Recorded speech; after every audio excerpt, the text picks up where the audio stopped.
good people? Samurai Lee here, back for another fight talk. UFC 197 went down on Saturday, Las Vegas, Nevada. You know, it was a really good card. A lot of big names on it, and some of them didn't disappoint, some of them did. So let's look back. You know, Sergio Pettis got a decision, a unanimous decision on the prelims against Chris Kalidis. I said beforehand, I thought it was his time to step up now and really start putting on a show and putting his name out there and making a statement. He didn't do that. You know, as far as I'm concerned, he won the fight. He got a decision. All 3 rounds were really close. I do think he won the fight.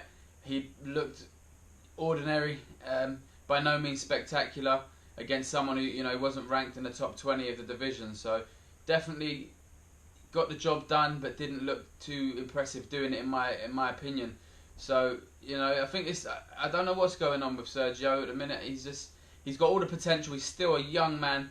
I really want him to step up his game and start implementing the tools and putting the potential and realising his potential, because I think he could be a big name still and a really good fighter, but he's still not putting it together on the night. Carla Esparza, she also got a decision victory on the prelims. Now, she won all 3 rounds. Her lack of stand-up concerns me. Carla is very keen to take the fight to the ground. You know, that's her prerogative, but she looks very iffy on the feet. You know, it doesn't scream champion to me when she's so one-dimensional, it seems to me. You know, she dominated Lima on the floor. She roughed her up. She softened her up with some shots. Never really looked like finishing the fight, although she had a dominant position for much of the fight. So, you know, a win's a win, a victory's a victory. I suppose after being out for such a long time, she'll be very happy with that. Going forward, she needs to work on her stand-up, because people like Joanna Jędrzejczyk and Rose Namajunas, I think Rose has come on so far that she would give Carla a hell of a lot of problems, especially on the feet. So that's something I think Carla needs to work on, and maybe in her next outing try and keep the fight standing for a little bit longer. Moving on to the main card, Yair Rodriguez and Andre Fili was a really good fight, but Yair Rodriguez with an excellent knockout. You know, the jumping switch knee, I don't think I've actually seen a knockout like that before. Jumped with the right and then threw the left up and caught Fili flush on the knee, on the chin, sorry, and knocked him clean out. So an excellent stoppage, an excellent finish from him. And you know, he's 23 years old. He's moving up, bigger and better things. He's on a good streak now, and he's getting his name out there as well. So I'm sure he'll have stiffer competition in the months to come.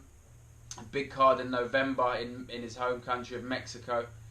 But I'm sure the UFC will want to put him out before that. I don't see there's any merit in keeping him out of competition until then. As I say, he's very young, and you know, just keep him active, keep him out there, keep him doing what he's doing and get improvement and getting the octagon time. And you know, I'm sure he's going to be a big name and he's a big future star. As is Robert Whittaker, 25 years old, got a unanimous decision over Rafael Natal.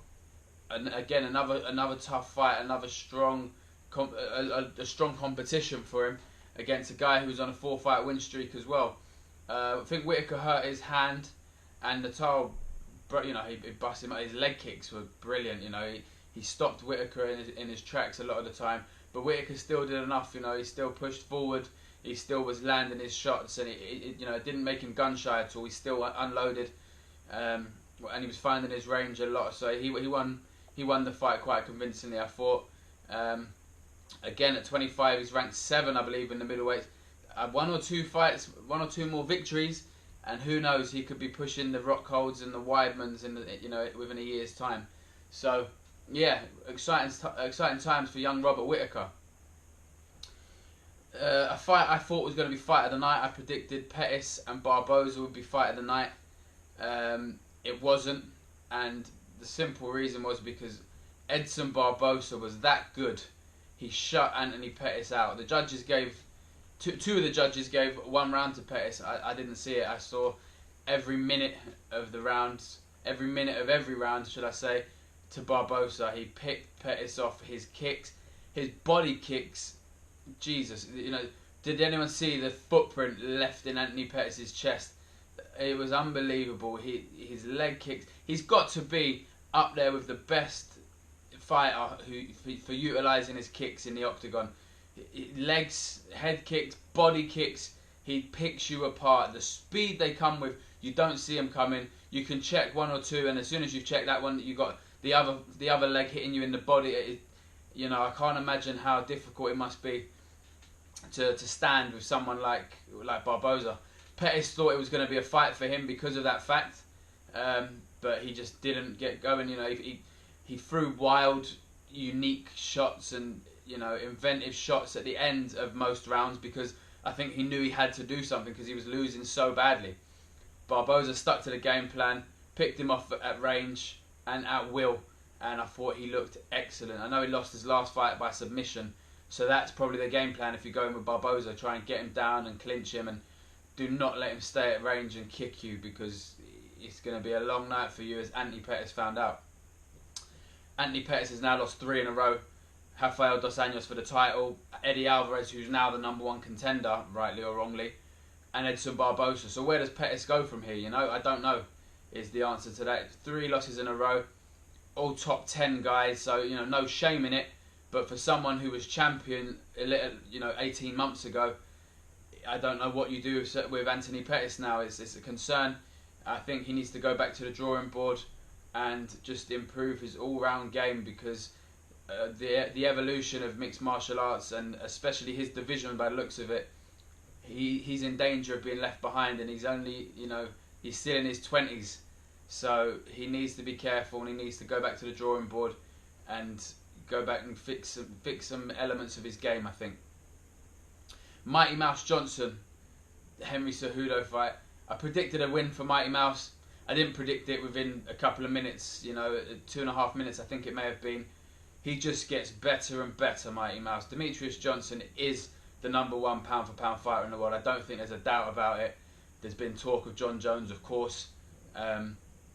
But the way all comers, all challengers come to fight Mighty Mouse Johnson, and he's now finishing them. You know, he used to get a little bit of criticism a while back for not finishing. You can't throw criticism at someone when he's as good on the feet as he is on the ground, as he is in the clinch. His submission game, he's not even a black belt in jiu-jitsu, and you still don't want to be on the floor with him. Mighty Mouse Johnson, I know he wants to break Anderson Silva's record of consecutive title defences.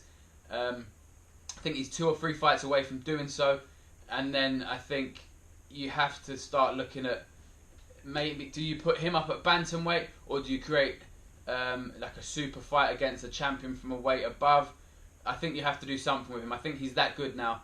It's time to see how good he can be. I know he fought a bantamweight before, and he lost to Cruz before, but I think that's a fight we'd like to see. The evolution of Demetrious Johnson has made it so that he's one of the very, very best of the last, you know, of the latest generation of fighters. So I'm interested to see where he goes from here.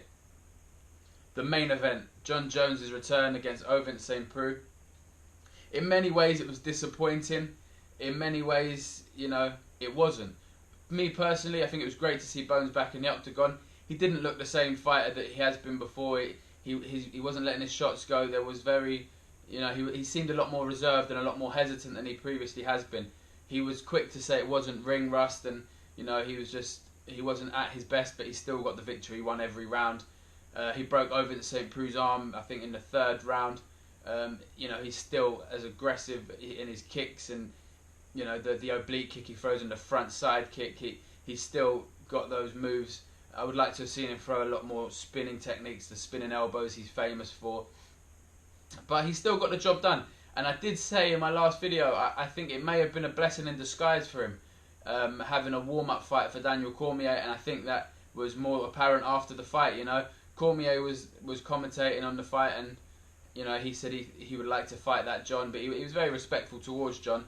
But I think that fight may have worked wonders for John Jones now. I think that may have given him, you know, he's got his bad fight out of the way on his return, and he can come back and be at his very best when he fights Daniel Cormier. Whether it's UFC 200 or not, the talk is it may be, if Cormier can get cleared by a doctor. Now, this morning, Conor McGregor has tweeted that he's back on the card. So it's all going off regarding UFC 200. So interesting to see what will happen with that card. Time will tell on that one.